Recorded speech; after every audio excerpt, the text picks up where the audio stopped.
Hi, and welcome to Journey Forward with Jory Rose, where you will gain insights, tools, and inspiration to get unstuck and live your best life. Jory is a licensed marriage and family therapist with a passion for helping people cultivate awareness and authenticity so they can show up fully in all aspects of their life. And now, here's Jory. Hey everyone, and welcome back to Journey Forward with Jory Rose. I am so looking forward to a very mindful conversation with my guest today, Samara Zelniker. Samara, welcome to the show. Thank you so much for joining us, for spending this afternoon with me. I'm really grateful to have you here. Thank you so much. Thank you. I'm so happy to be here today, Jory. Thanks for having me. Absolutely. So I would love for you to introduce yourself to our listeners. I know I've been connected with you via Instagram for some time and, really love to connect with other mindfulness practitioners. And I know that that is a big piece of what you do, but I'd love to hear about your journey and how you got to where you are at this point in your life. Sure. Yeah. Where do I start? I'm a founder of a company called Mindfulness Matters. And I came to that via, being groomed to take over my family business and fashion and realizing that it wasn't fulfilling for me. And I ended up, kind of like ticking all the boxes of the shoulds and, not really finding myself where I wanted to be like mentally. And so I ended up enrolling in a yoga teacher training. I had practiced yoga for about 10 years and I just thought, all right, I'm just going to get better at yoga. I'm not going to actually teach. And the training was really transformational. It ended up really changing my life and how I viewed things. It led me to do a service mission in Africa where we helped train 150 people from all over Africa to be yoga teachers. Wow. And, I came home from that experience. I left my job and I started my company. And at the time, this is in 2013, I didn't really know what that looked like. And I really took on different forms. I started teaching yoga and I was also a distributor of a yoga apparel line. And I ended up becoming a coach as a result of that and working for a health tech company in San Francisco, opening up my own pop-up yoga studio in Europe. And then finally moving to LA where I've been for the past 4.5 years, where I really work both one-on-one with clients, in groups, on retreats, and also with businesses on shifting their mindset to growth and to letting them kind of be the best versions of themselves. And that's the super abbreviated version. The abbreviated version that still took you across the world and back. What an amazing experience to teach in Africa and to have those opportunities and to settle on in this family business that didn't feel in alignment. I think that is one of the most beneficial pieces that I've had out of my mindfulness practice is getting into alignment, because I think so many of us, me included, you named it, we check all those boxes of the shoulds and then we realize at the end of the day, wait, this doesn't feel right. What do I do now?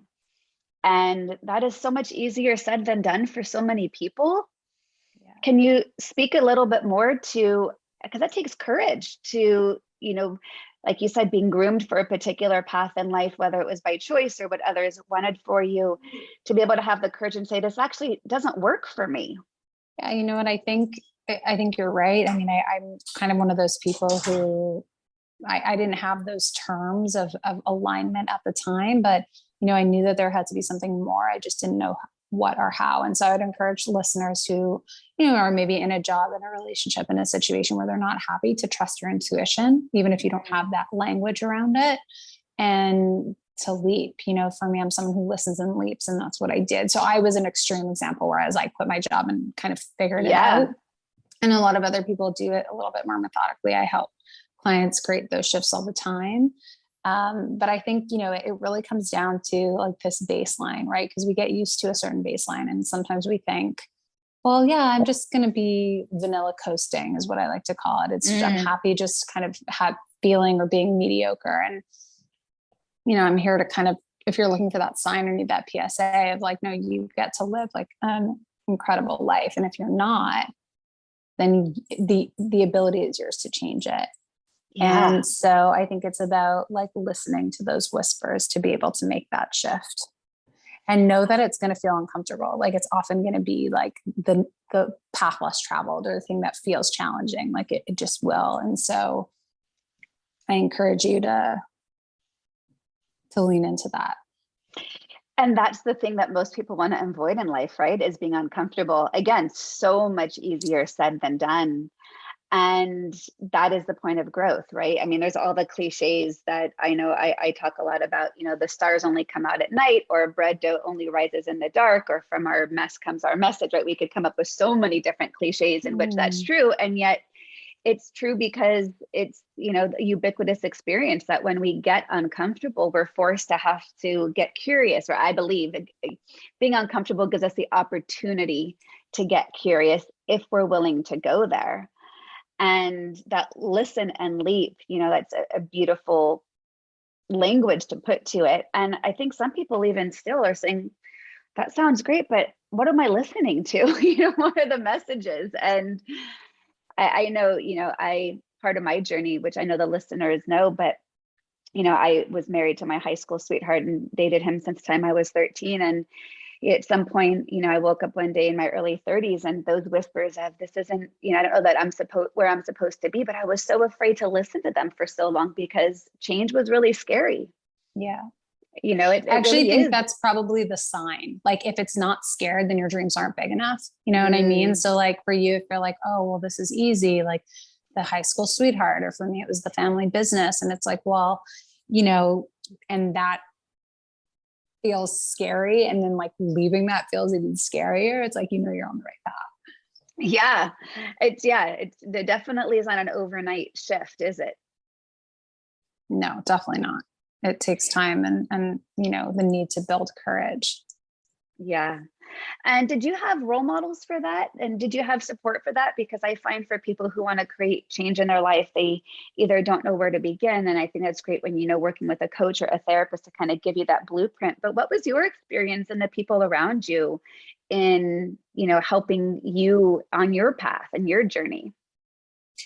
I think the yoga training was really expansive for me because I met a lot of different people from different walks of life. And what I thought yoga was, it wasn't, I thought you had to sort of be this like perfect human that was like so healthy all the time. Like my yoga teachers were like, we drink wine and we like go out and we love to travel. And I was like, oh, cool. I can exist in this world. And those are really just like limiting beliefs that you put on yourself. And so I think that was really helpful. And I think people come to the practice for so many different reasons, and a lot of them around healing. And so that was my first exposure, I guess, to like different ways of living and different ways of being. Mm-hmm. So that's a practice that really gave that to me. And so, yeah, I mean, I chose to make those moves, and then all my angels, my guardian angels sort of appeared, right? So I did have a coach and mentor who was a coach, and I didn't even know what coaching was, and she inspired me in the way she lived her life, and is still a very close friend to this day, and throughout my journey have met several people like that who are mentors or who are inspiring or aspirational. And I think, it's once you get into the mindset of possibility, and once you get into the mindset of knowing that it's possible, you start to look at other people not through a lens of jealousy, but rather through a lens of inspiration and being like, wow, like they live such a cool life, like I want that, or like that's inspiring to me, and so I think that that's like this shift from a scarcity mindset to an abundance mindset is like, well, wow, this person is really inspiring, and if they can have it, so can I. I love that. I just wrote that down. I think that's going to be a great thing for people to remember, is look at others through the lens of possibility, not jealousy. Because it is so easy to get into a comparison mind and then get stuck in those limiting beliefs and then get stuck into your old narratives. And as we know, our old narratives keep us really, really planted where we are when we can't even shift into the story that we're telling ourselves about what our worth is or what our possibilities are. And that comparison mind is something that, can really eat away at our potential if we let it. 100%. Yeah. And it's like kind of part of that like downward spiral. So I always talk about how you can do an upward spiral or a downward spiral. Right. And so like, again, there's like that moment, and that's where mindfulness really comes in to choose, right? Like, okay, do I want to like take the high road here, or like choose to see this in a positive light, or do I want to like compare or operate from a limiting mindset. Yeah. I'm curious, how do you define mindfulness? I think my definition of mindfulness has varied throughout the years, but I would say it's like the space between, to me, is mindfulness. It's like the ability to respond versus react. Mm-hmm.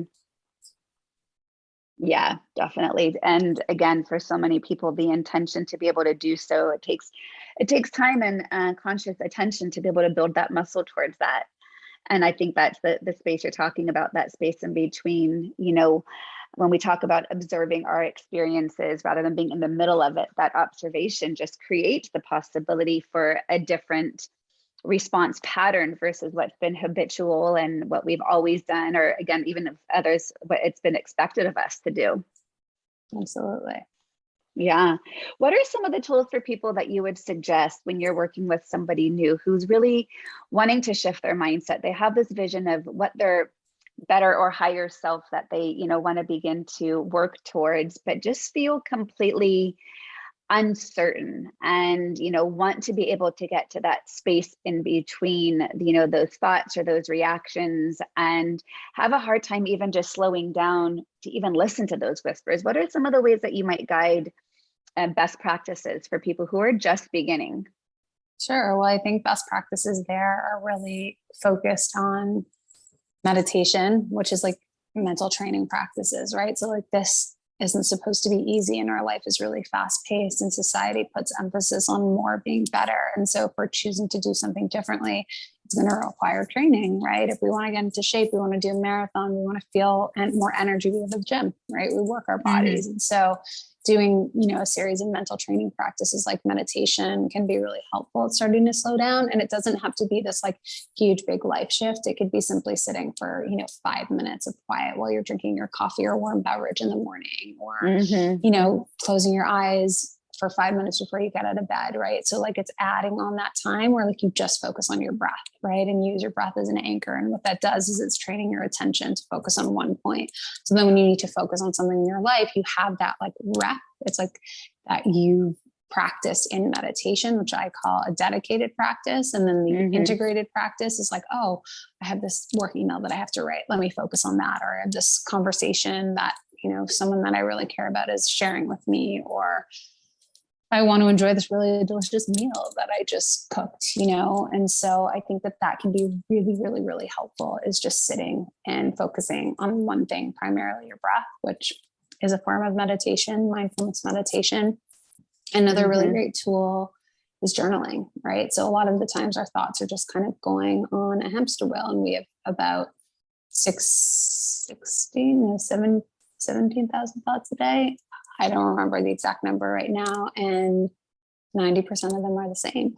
So they're on this loop. And so if we write them down, what's helpful, it acts as a brain dump, and it allows us to like release ourselves of what those thoughts are and then move forward, Yeah, you don't have to carry them with you. You don't have to believe them. You don't have to jump on board with them.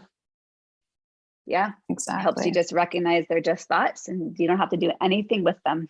But giving them a place to set them down, to write them down, it's a tangible practice people can do.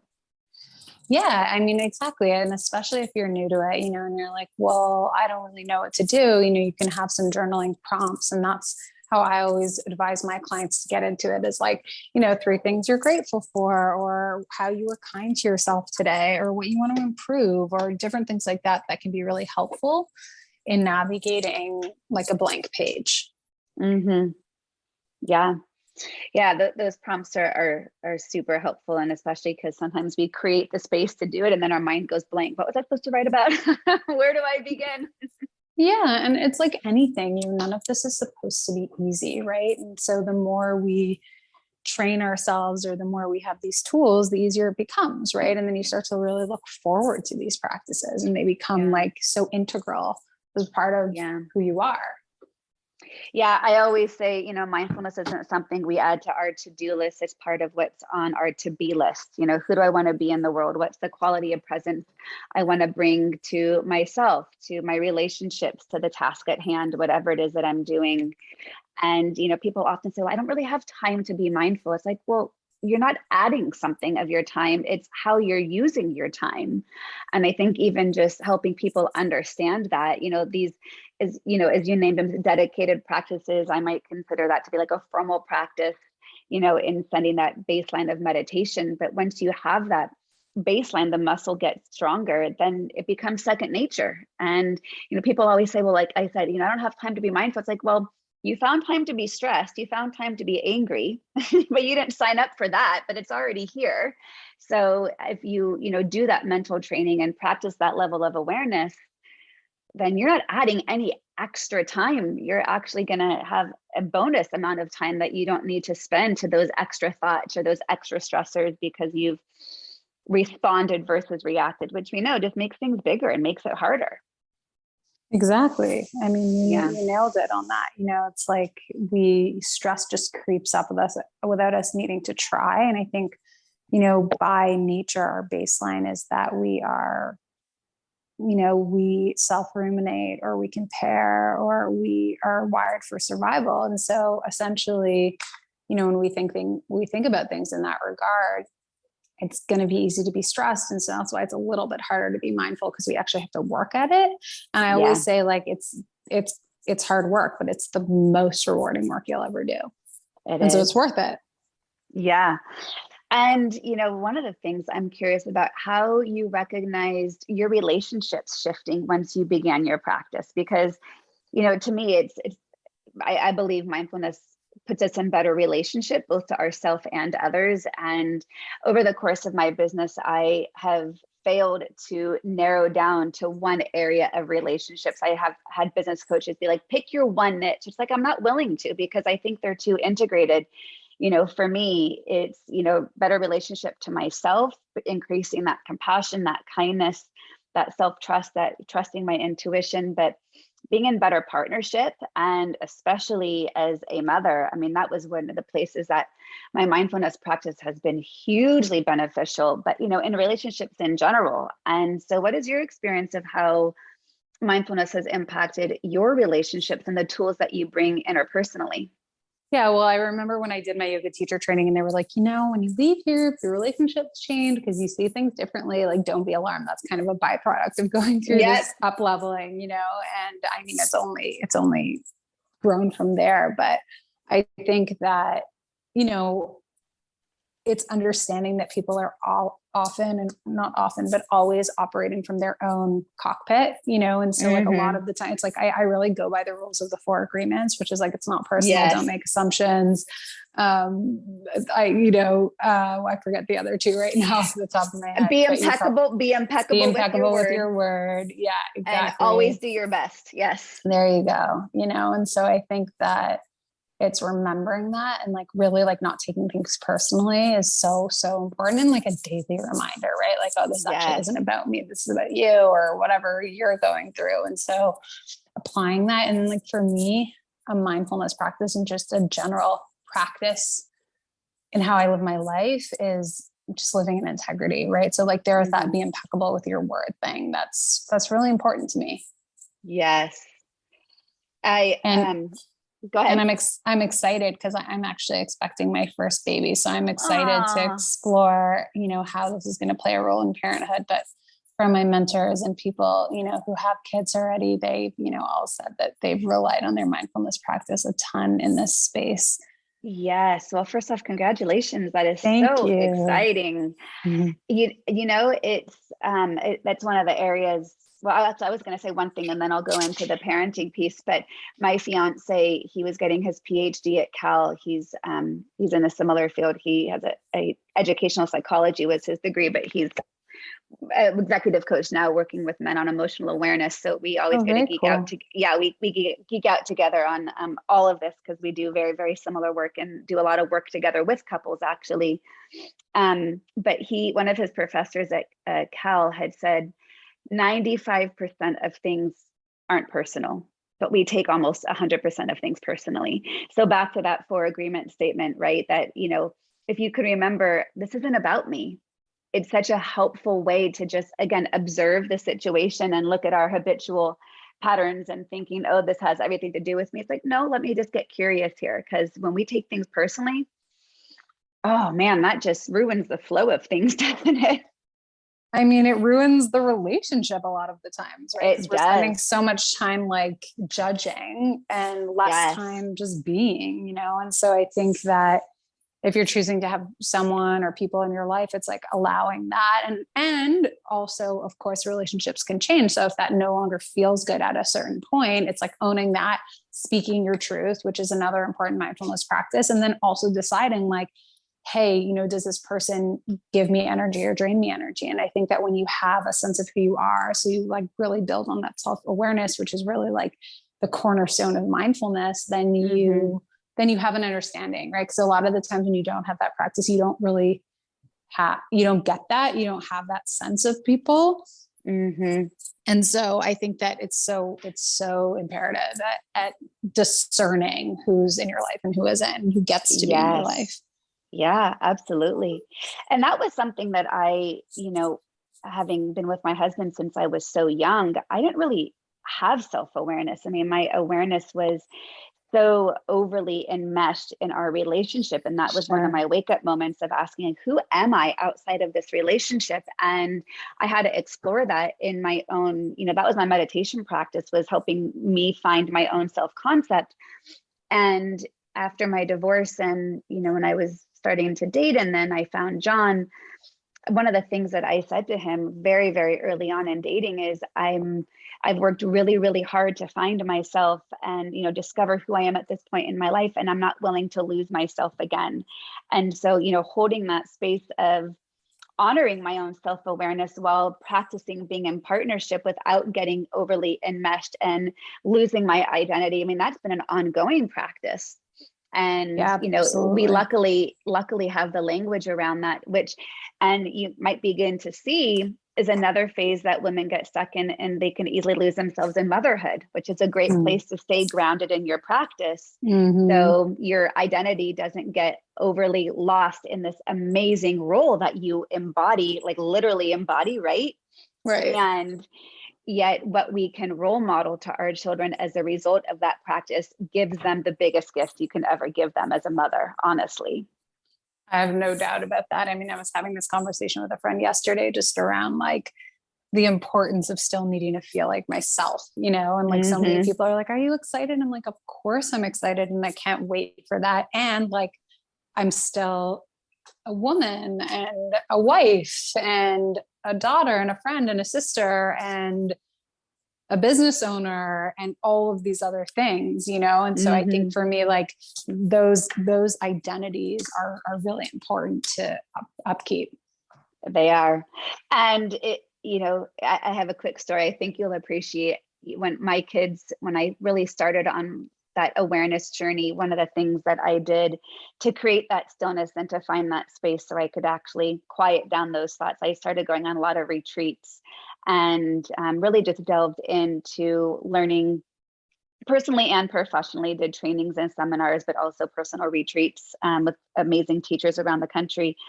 But it was really, really hard for my girls because they hadn't ever been away from me. And to go away on my first MBSR retreat with John Kabat-Zinn and Saki Santorelli. And I was gone for 7 days. And that was really the first time I'd ever been away, and was so fearful that I was feeling so guilty for taking that time for myself. And ultimately, it taught my girls the value of taking time from themselves and for doing things for their own path. And I was amazed. My daughter, we were one night, she was about 8 years old at the time, doing like this mother-daughter journal, fill in the blank questions. And the question said, describe your mom in one word. And the first, or in a couple of words, the first word that she said was adventurous. And, here was my child who would scream and cry and hide my keys. And in fact, she would even, at times, if I was even just going for dinner with a girlfriend, she would, so sad when I would leave, because she had seen me meditation and knew the practice. When she'd be crying, she would like bow down to me with her hands in a prayer pose, and she would say, "Mama stay." Instead of namaste, she would say mama stay. And it broke my heart into a million pieces, but I had to maintain that piece of myself. And, so when it came time for the journal prompt and she said that I was adventurous, what she remembered was what I was doing for me, not the times she sat home screaming and crying that she didn't want me to leave. Right. Sure. So to get past those moments and to recognize me role modeling this self-care is role modeling that it is a value, and not only I value it for me, but they'll learn to value it for themselves. Absolutely. And I think my mom did the same thing, because my mom, was a working mom, and she would travel a lot, and I would hate when she would travel as well. And, I think looking back, it's really given me my ability to be strong as an entrepreneur and as an independent woman. And so it's kind of, I think, what they say about kids is like, it's all by, they're sponges, and it's all by what they see. Right. And so yeah, I'm sure that wasn't an easy thing for you to do as a mom, to leave your daughter when she clearly was so sad to have that separation, and knowing that like you also needed to do that for yourself and come back to be the best mom for her. And that's the key that many parents don't realize. The value of learning these tools that we're talking about is it benefits everybody. Like I've, as a therapist, I've for years and years have had parents call me and say, my kid has X, Y, and Z. My kid has, this, and this. Can you work with my kid? And honestly, I did that for a bit, but I realized that I was limited in the impact that I could make in the family if I didn't get to the parents. And so I would say, well, I could work with your kid, but I would really prefer to work with you to give you the tools to respond and not react, to give you the tools to practice role modeling the behaviors you wish to see, to give you the tools to role model empathy and compassion and name, your experience, and to give room for what's hard. Because if the kids have it, but the parents don't, it's a really hard environment for the kids to develop those. So not to say that kids can't learn it and plant those seeds for the future, but when we can have parents practice more of this, I just feel like that's where the whole household gets the shift. Oh, absolutely. I believe that. And I don't have kids yet, but I do have a small dog. And any dog trainer I encountered was like, we're going to train you, not your dog. Yes. And so it's very, it's a similar mentality. And I agree with that. I would imagine that it's super limiting, and it's like my husband and I work with an amazing coach who's also a parenting expert. And, she always says like, it's like the parents first, like you're coming in the house, like say hi to your partner first before you're saying hi to your child. And so I think all of that is so key and so important and such a great learning. And that's, really another tenet of a mindfulness practice is accountability, and I think a lot of the time it's really easy to deflect or get defensive, especially if you haven't done the work. But when you are doing the work, you're also like taking accountability for your actions and like, what's the part that I've played in this, because like conflicts arise in life, and conflicts are an important part of life, and they help you grow, and experiences help you grow. And so I think it's also like that awareness, which is really important. I think it's huge. That self-reflection piece is one that can be really confronting for many people. And that's generally where the growth point is, right? Exactly. It's like exactly where you don't want to go. And you're like, oh, maybe I should go there. Yeah, this is good information. I always say, we're just gathering information if we choose to look at it as such, right? We tend to push it away, but really it's all giving us important information of what we can learn. Yeah. And that's to me what the definition of emotions is just information, right? Exactly. I love that definition. Yeah. And there's so many emotions to get information about. But as we know from Brene Brown's recent work, most people can name only 3 emotions. And so it's understandable that if we're operating from limited amounts of information, why we have limited abilities to respond. Right? Wow. Wait, I didn't know about that work. So wait, most people can only name 3 emotions that they feel? That they can name. So in her new book, Atlas of the Heart, her 20 years worth of research, she collected thousands and thousands of data in asking people how many emotions can you name. And the majority of people from her data only were able to name happy, sad, and angry.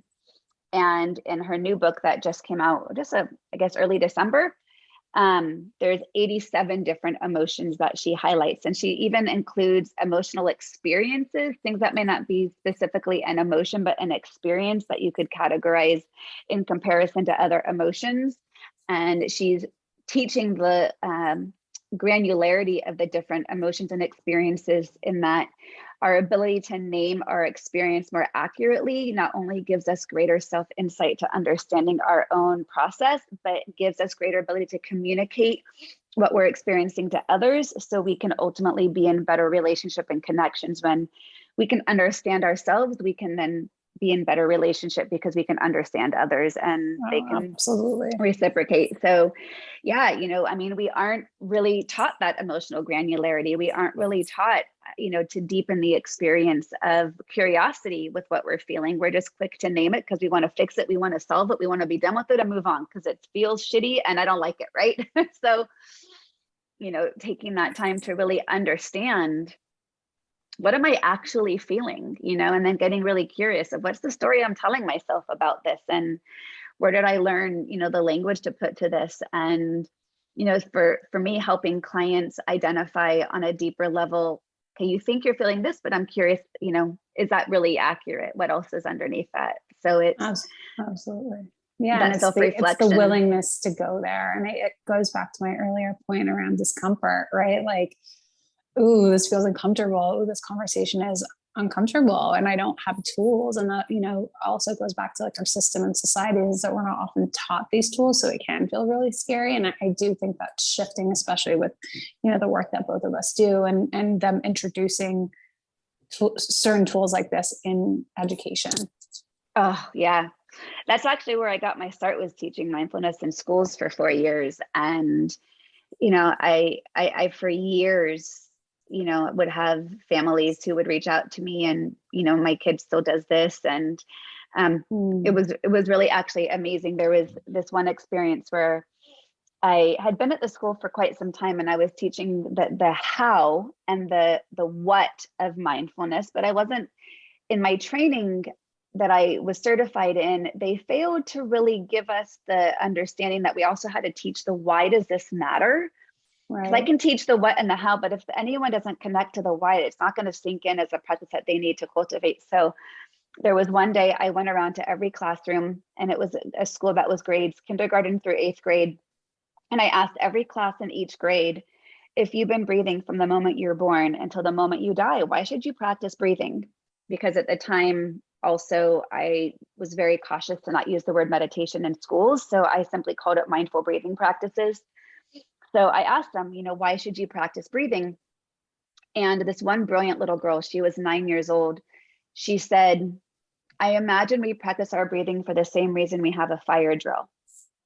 She said, we have a fire drill so we know what to do in case of an emergency. And I imagine that we practice our breathing so we know how to use it when we need it. So insightful. And I was literally in tears, Samara. I was blown away at her ability to name so accurately. Yes, this is why, because you can't plan for the emergency in the middle of the emergency. You've got to know what to do. And that breathing practice will strengthen the muscle of the brain to help you access it when you can't otherwise easily get there. But the funny thing I wanted to share was this family must have been very supportive of these kids learning these tools, because that mom reached out to me that same year after they had spring break. And the older child was a son who I think was like in 7th or 8th grade at the time. And I had taught the kids a mindful eating practice. And over spring break, they went on a cruise. And the son was insistent on like doing mindful eating at every meal. And the mom was laughing. She's like, these meals took forever. It's like, be careful what you wish for, right? They were so literal, so it's like, okay, maybe we should just have a mindful bite and then proceed to eat at regular speed that, seems to allow you guys to move through your meal in a timely manner. But I was so impressed because these kids, they have such an ability to soak it up when they're you at any age. I mean, I could get 3-year-olds to sit and do a 3 to 5 minute long mindful breathing practice. And these teachers, when I would walk in, they're like, oh, they can't learn it. They're too little. Well, have you ever trained them? Yeah. Because they can actually learn a lot more than you realize, because they're quite closer to the source of being really present and expressing exactly where they're at authentically and not getting defensive and stating their emotion. Like, we unlearn that as we get older. So something beautiful to think about when you have your baby. No, I 100% agree with you. I 100% agree with you. And I think that kids can teach us so much because, like you said, they're really present. And so, anyone who has kids, it's like kids could be, or, cousins or nieces or nephews or around children. I think it's a really good opportunity to learn. Oh, 100%. So I want to end just with a few tips. I know one of the things that you and I were chatting just for a moment before we hit record was so insightful as to something that you do as a form of self-care in the very digital world that we are in these days. So what are some ways that people can be more mindful when they feel some of this digital overwhelm as a way to practice some deeper self-care? Sure. Yeah. So, a couple of things that I do that I find really helpful are things like turning my phone on airplane mode at night, also not reaching for my phone first thing in the morning. So taking like the first 20, 30 minutes of the day to just wake up without getting inundated with like all the things that I need to do for the day or that other people need from me. And another thing that I like to do, which we spoke about earlier, is limiting time on Zoom. So obviously a lot of us, we work in a remote work culture right now. And I was fortunate to always use Zoom with my clients from around the world. But if I can have a call that doesn't require being on screen, like, if it's filming a podcast like this, or, calls that just don't need that, then I just will ask to turn it off, or I'll make it be a voice call or something like that I find really helpful, because, there's also just so many studies that have come out. Obviously, when you're on Zoom, you're like so much more on, which requires so much more of your attention versus allowing you to be auditory or use your voice, which are also really important. Mm-hmm. Yeah, I think that Zoom fatigue is real for so many people. And it's a reminder that it's possible. And I think, that the takeaway there is that you have choice in any of your behaviors and choice in any of your patterns. And if you recognize any of it's not working, like that's the awareness piece, rather than saying, oh, I have to do this because this is what's expected of me or what I've always done. I mean, it kind of brings our conversation full circle, right? Whether it's your career or what you do with your phone at night, do it intentionally. Absolutely. Yeah, absolutely. And I think you have that choice, right? But people don't realize, because we're operating so quickly, and a lot of times we just do things on autopilot, and so like I know for me, like an autopilot thing was like waking up and checking my phone, like, yes, I would turn off my alarm, or I would check the time, and then one thing leads to another. So I started charging my phone away from my bed, so it's like these little tricks that can also help you when you're developing these practices. Yeah, absolutely. So tell us, I know as we begin to wrap up, you have some upcoming offerings that you're getting ready to, is it open the door for? What is it that you have coming up that people, if they want to learn more, would be able to find you? Yeah, so we're really excited. We're opening up enrollment for the Shift Academy, which is a program that we run twice a year. And basically it's my signature coaching program. And it, the group is a group of, we cap it at 10 women, and I support women on whatever it is they're going through, but mainly, around creating mindset shifts. So whether that's a shift in your career, looking for love or a relationship, a mindset shift around yourself and your own person, like spiritual practice or body image or whatever that looks like, but you're looking for more fulfillment. And so it's really, really, I've really loved launching this program in the past few years, because of the support that the group brings. Amazing. Also. Yeah, it's really, really cool. How long is the program? And it's group coaching? It's all together as a group of women? Yeah, it's 3 months. Yeah, it's 3 beautiful. months. So we meet for, an hour each week, and then everyone gets a buddy also, so that you have support outside of the program. And we go through 12 different modules, starting at intention, because I think intention is so powerful, and then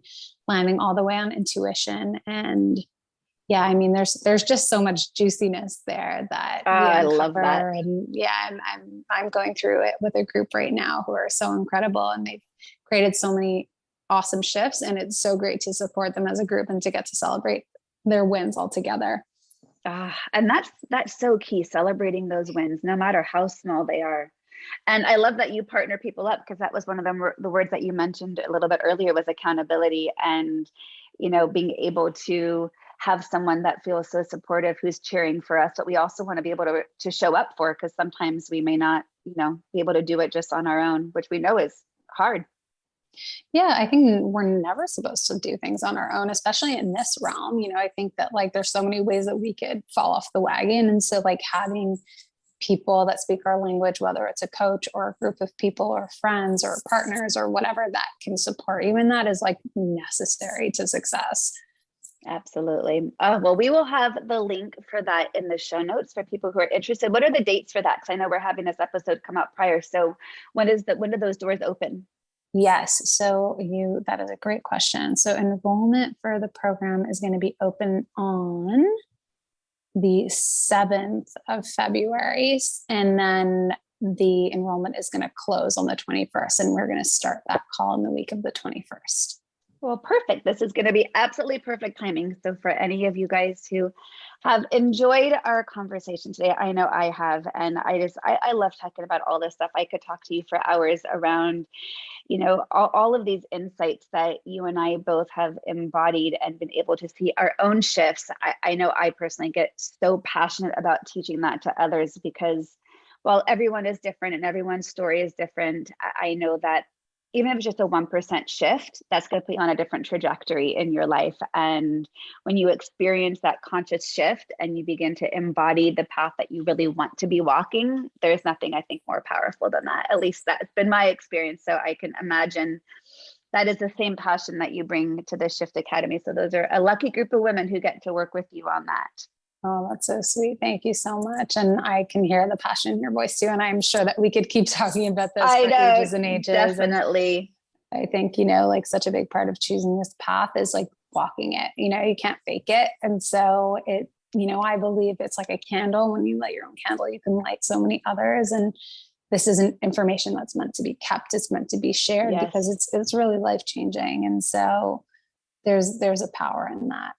Absolutely. Well, as you continue to embark on your pregnancy, that's probably one of the most mindful experiences, talking about being present and tuning in and being aware. What an amazing journey to already have all these tools for. So I hope that you continue to have a healthy and safe and peaceful pregnancy and enjoy every moment. And thank you so much, Samara, for taking time with us today. And I look forward to staying connected and I'm hoping, supporting each other on our journeys.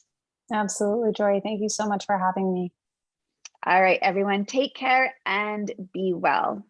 To continue your journey forward, find Jory Rose on Facebook and Instagram to become part of her growing community. You can also gain access to her meditations, books, online classes, or to sign up for an upcoming retreat. Visit her at joryrose.com. That's JOREEROSE.com.